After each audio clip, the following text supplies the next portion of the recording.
Welcome to this episode of VIT Today's The Next Step. Today we have with us Soumi Bhattacharya. Soumi graduated in the stream of biotech. She's pursuing higher education at University of Pennsylvania. She's going to be talking to us about pursuing higher education abroad.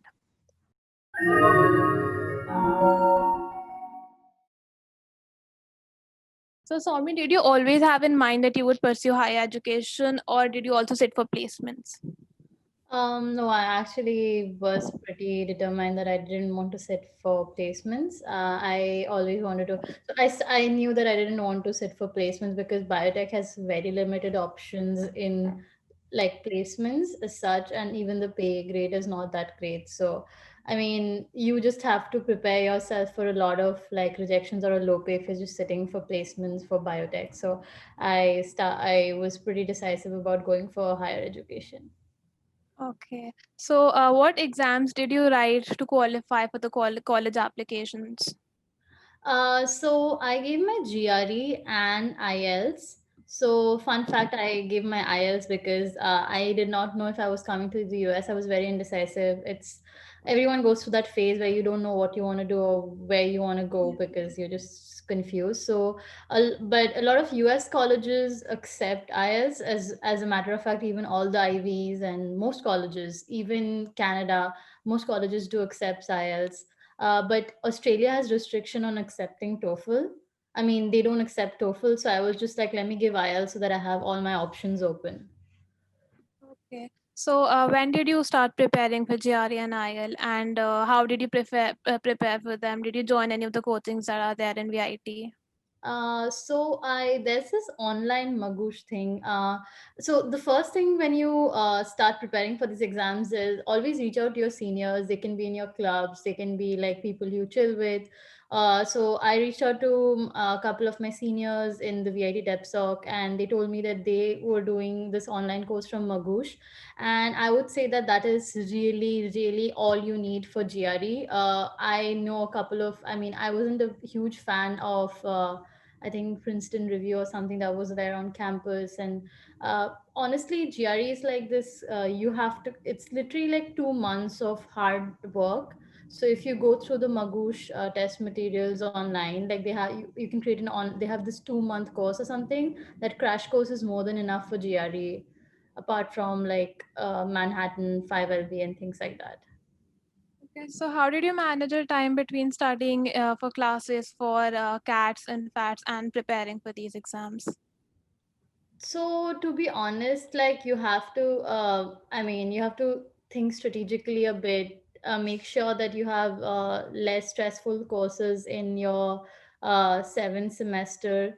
A lot of times, people study like before moving into the fourth year of college. They study that summer for GRE, and then they give the GRE as soon before like the seventh sem begins. But I was irresponsible that way. I wasn't that nice and planned as you would like, so I started on at the beginning of 7th sem. But i can I just studied as hard as I could, like I would do for my board exams, like for 2 months after college opened. So I would not go for any extracurricular activities. I would, after classes would get over, I would just put myself in the study room in the hostels, like those horrible study rooms, and I would just cram. So yeah, you really have to put in effort, and it doesn't have to be for a year. You don't have to go for a coaching center for a year. You just need 2 months of really hard work, and you should be good to go for GRE. Okay, so in VIT, biotech has more of a theory approach. How is it different from the approach followed in your current university? So I think that I really like my course at Penn. So the thing is that the things which we learn in classes are more in terms of, what should I say, the business side of it. We There's constant talk about like what's going on in industry, like what you're studying in class, how is that useful in the industry, or what is going on in industry pertaining to what you're studying in class. Even with regards to therapeutics and things like that, like which company acquired which company and which pharma company is currently working on this. So I mean, it's more like more of a discussion. You're more like in tune with what's going on in industry. Like I took one course from Wharton last sem, which was like about healthcare management and how is pricing and reimbursement going on in the healthcare industry, and what are the issues people face. So it's not really like you're just studying about the methods and you're just mugging it up and you're just writing it down. You learn about what's going on in the industry as well. So about the SOP, how did you go about writing your SOP, and how much of a factor did it play in your application? So I would say that SOPs are really, really important. I've received this question from a lot of people about SOPs and how do they go about it, and I totally understand. I think the biggest struggle, which I mean, the first thing when you start your college applications, like after you're done writing your GRE, is that you start writing your SOP. It'll take a month. You should come up with a rough draft of your own, and then send it across to seniors who are doing who are in your field, or like who have applied for higher education, and like keep on and take their feedback into account. Like because when you'll be applying for masters, you'll have like different universities you're targeting. So there's always this and in the end, towards the end of your essay, there's always this paragraph where you're writing about why is that course or why is that university a best fit for you. So apart from that, the entire SOP more or less remains same. So I would say start writing SOPs really early. Like talk about yourself. Don't try to copy SOPs because they'll easily know, they'll easily find out. It's so try to keep, I mean, for me it took 1 week to come up with an essay. Can you imagine like taking 1 week to write an essay? And after that I send it across to seniors, and you have to give them some amount of time, because usually grad school is really tough, or if they are working they are mostly busy. So you have to give them like 15 days, like 7 days. You can't be like, hey, this is my essay, and like tomorrow's my deadline, or I have one more day. So you can't, you have to always make sure that this is something I also realized, that you have to understand that you need their help, they don't need your help. So you can't give them an ultimatum that please do it by this. I mean, if your seniors are nice, they would, but give them like a week, follow up, and then even if they can't, just tell them that if you could just like tell me what are the things you can modify, send it across to another senior. Don't get confused and change your SOP completely, but like take whatever they're saying into account. If two or three seniors are saying that this line is not making sense, then you should like work on it and things like that. Okay, so how did you go about getting your LORs? Like, which teachers did you approach? And there's this thing in VIT, right? Like, if you're sitting for placements, you don't get LORs. Is there a loophole in that? So I didn't sit for placements, so I didn't face this issue. But I mean, so I am not the best person who can speak for this. But LORs, I would say that be nice to your teachers. Be like, I don't know, I mean, I have been inattentive in a lot of classes, but there were some classes where I made sure I had a good impression on the teachers. And I mean, VIT teachers are really cooperative. You just go to them, ask them like, hello professor, and try to like get LORs from teachers who are more related to your field. I really like the pharma bio class, which was taught by Professor Shiv Kumar at VIT. And that's a very controversial class to like. A lot of people find it too tough, but I just told him, I was attentive to in his class from day one, and I just went to him and I was like, hey, can I just I'm planning to apply for this. But you have to make sure that you are planned, like I mean, usually VIT professors, you have to give the professor a buffer time also. You can't just send them the link to upload the LOR just the last minute or something like that. I mean, usually most of the times they don't give you the LOR. They will upload it on the university portal. Like the moment you've completed your application, and the university asks you who are the people, name three people who are giving you your LOR and give their mail IDs. So the university will send a link to the professor, and the professor has to upload their LOR through that link. So usually if like the deadline is, usually the deadlines are for your application and not for the professor to upload the LOR. But even then there's a deadline within which they should upload it. So you shouldn't just push the person to the deadline and be like, you just spoke to the professor today and then tomorrow you're like, hey professor, please upload it. That is not how it works. So make sure you start early with all these processes, so that you have like I don't know, a buffer period and you don't mess up deadlines if you're trying to go for an early admission. Okay, so what are the things that really matter in the application? Is it CGPA? Is it the extra co-curricular activities? So I mean, I would say something very controversial here. I mean, a lot of people might disagree with me, but so far as even like right now when I'm in the US, I would say that CGPA does not matter as much as it is given credit in India. Like, trust me, honestly, like, especially for a subject like biotech, at least my field. Um, yeah, it does matter to a particular threshold, but if you're like above, like, I don't know, 8.5 or so, I mean, a particular threshold, you're good to go. And people don't care that much. I mean, I don't care if you can tell me what is the principle of HPLC, unless you can actually do like, all I care about is, can you do an affinity chromatography in front of me? What people care about is the skill you have, rather than whether you can just tell me the principle of it. And so don't get up, like, don't get into this, like, rabbit hole of, oh, I have to, oh my god, I got to be in this subject, it's going to be so bad. I mean, I know that it is quite different from the mentality we are brought into, that you have to be a 9 pointer, you have to do this. But trust me, what matters is that even when I go for interviews right now, even for my internship interviews here, what they don't care about, like, whether, like, what are your grades, are you perfect, like, do you have a perfect A or an S here. What they care about is like whether you know the skills, whether you have the skills that they want. So focus your time on developing skills rather than just running behind GPA. I would say that, like, that is one thing. I would definitely think that, I would definitely add to that, saying that of course a particular threshold is required depending upon the university you're targeting.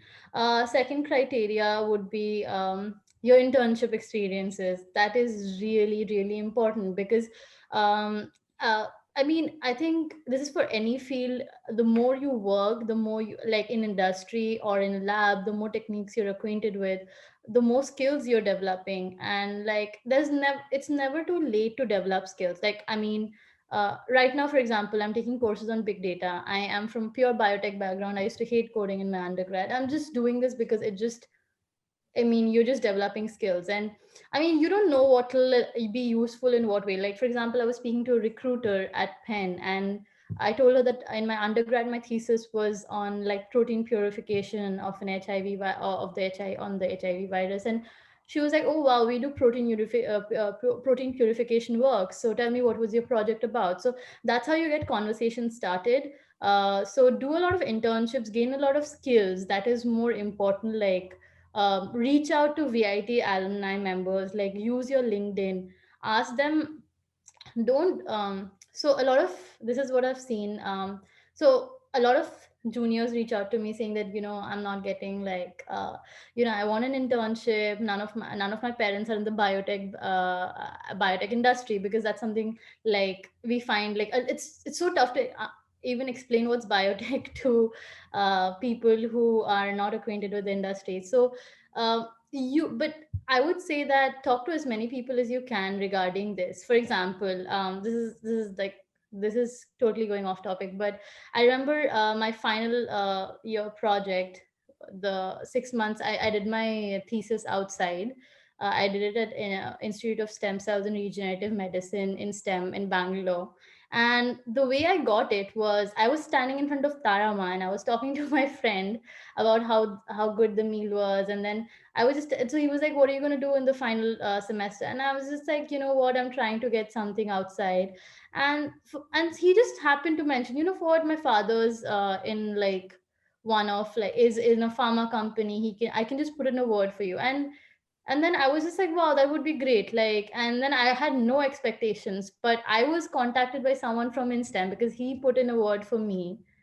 And somehow, I don't know how that went, but then I was like contacted and I was like, wow, this is a great opportunity. So it doesn't have to be like, a senior who's like 5 years like senior or something. Like, your biggest network is the group, other like people around you, so utilize that. Like, I know it can be very disappointing, but if you're trying for your masters in US, at least start networking because trust me, that's how, at least that's one of the ways in which, I mean, networking is not that necessary in India, but in US, if you're going to plan on getting a job, this is the only way things happen here.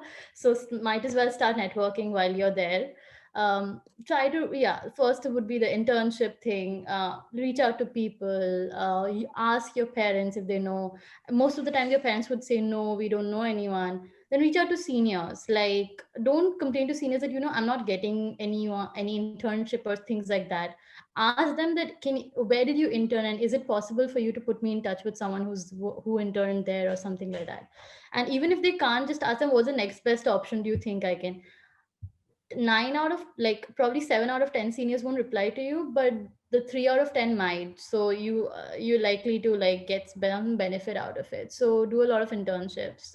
During my time in VAT, I interned at GSK, GlaxoSmithKline, because I wanted the pharma experience, and that had a huge impact on my application. The second internship I did was, I interned every summer I could.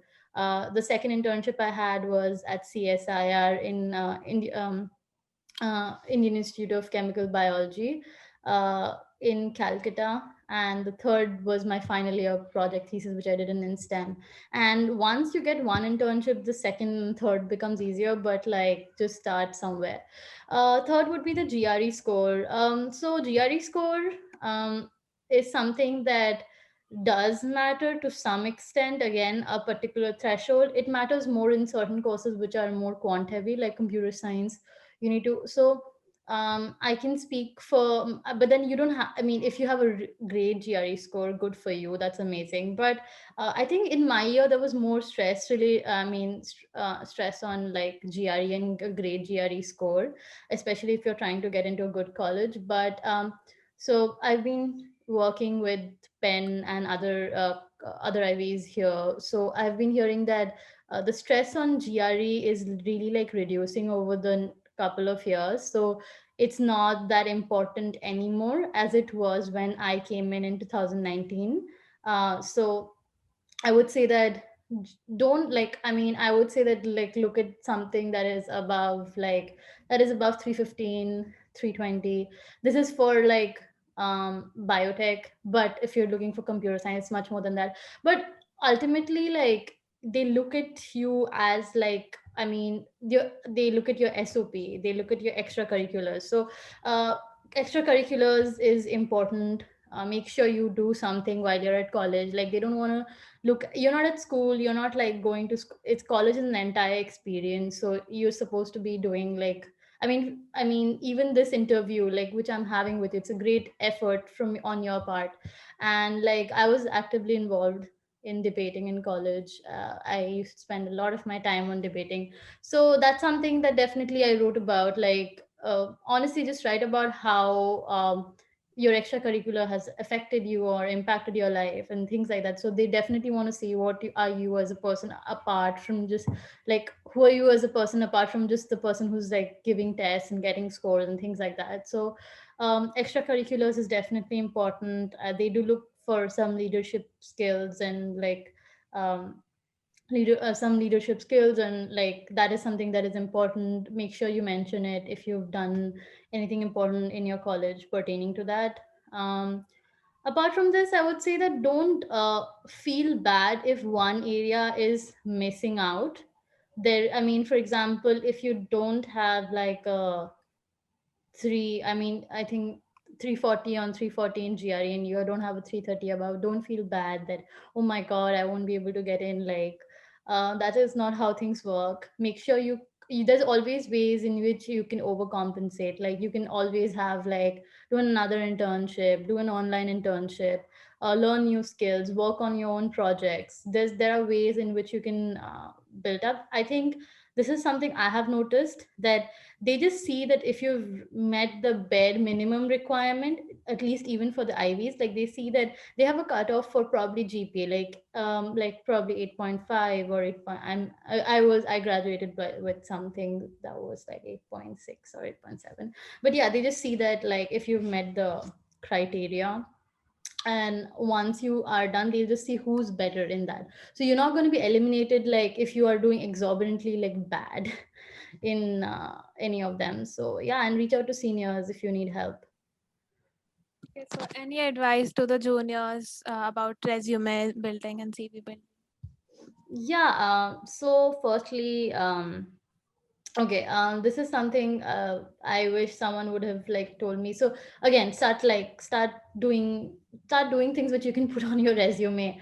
That's the first step. Like start doing projects, start doing I was very bad in my undergrad in terms of doing projects. I was really not interested in like just working in a lab in the evenings. I used to prefer going and debating, but like summers, use your summers in doing something productive. Even if you don't like doing like what your degree is teaching you, like then do something else. Work for an NGO, take some experience, work with a startup. There are so many things happening, especially if you're in Vellore. You're just in so close proximity to Bangalore, like in Chennai. So I mean, take a break from the partying, just like probably work one summer over there. So start building skills that way. And in terms of, I mean, talk to your batchmates. So this is something I have particularly learned, like in my experience in VIT, like it can get very competitive, and a lot of people are doing a lot of things, and and they might not always tell you what they're doing, but that is not how you should be going about it. I don't know. I mean, it might seem like, oh wow, you're just there, you're doing your masters there, so you don't have the right to say this anymore. But let's just say this is something I read. This is something I found out on the internet, which was like, this is totally on a different note. Mark Zuckerberg went for this Harvard convocation, and he was like, on the first day of class, only one person was nice to me, and some computer science class, and he was like, that person now is like the finance officer of Facebook or something. So essentially, like, be nice to your batchmates, because you don't know who, like, they are essentially going to be your network in like 10 years from now. So be nice to them. That way you get to know about opportunities, like yourself, and you also tell them about opportunities, and you don't know how that will pay back. It's not about like, if I show her this assignment, that this person gets a competitive edge over me. You don't know how that person, no, it's not about assignment, but yeah, if I tell this person about this internship, that person's going to have like, this person's going to be my direct competition. It's not that. You don't know how that person's going to help you, be able to help you, like from in like 3-4 years from now. So make sure you're communicating with your batchmates, discuss about opportunities, go for internships, and yeah, and just if you want your resume like viewed or things like that, reach out to VIT alum on like LinkedIn, and just like drop your resume. Just say that like, I don't have a time, like, hard timeline. Just like, please, can you go through it and tell me if something's fine. I mean, the basic things, make sure everything's on the same font and everything. So, yeah, I mean, that, and be like, yeah, just reach out to, make sure you utilize the Penn Alumni Network, because, sorry, the VIT Alumni Network. And because, I mean, that is something I utilize even now. I mean, I reached out in my summer was, I was supposed to intern at a particular company, and the person who put me, uh, I mean, the internship fell through because of COVID. But the reason I mean, I was speaking to this person, and they were like, "Oh wow, you're from VIT. Even I'm from VIT." So that's how, like, even in the US, I mean, this is helping me. So imagine if you're like in India, like there's so many people who can help you. There are so many people who work at these good biotech companies. So if you reach out to them and say that, because people hardly do that. I never did that, to be honest. But this is something I didn't do, so I would say that my juniors would benefit out of it. Yeah, but also that's something I would say on building resumes, but also have great experience in college. It's, trust me, undergrad is like the best place you could be right now, because master's grad school gets far more like intense, and you're much more independent and on your own here. So make sure you utilize each and every resource that's available in VIT. Talk to teachers, talk to seniors, talk to alumni members, and just get on with it. Start somewhere, start like today or something, but start. Thank you so much, Somi. This has been really, really helpful. I'm sure a Well, lot of people will be benefited by this.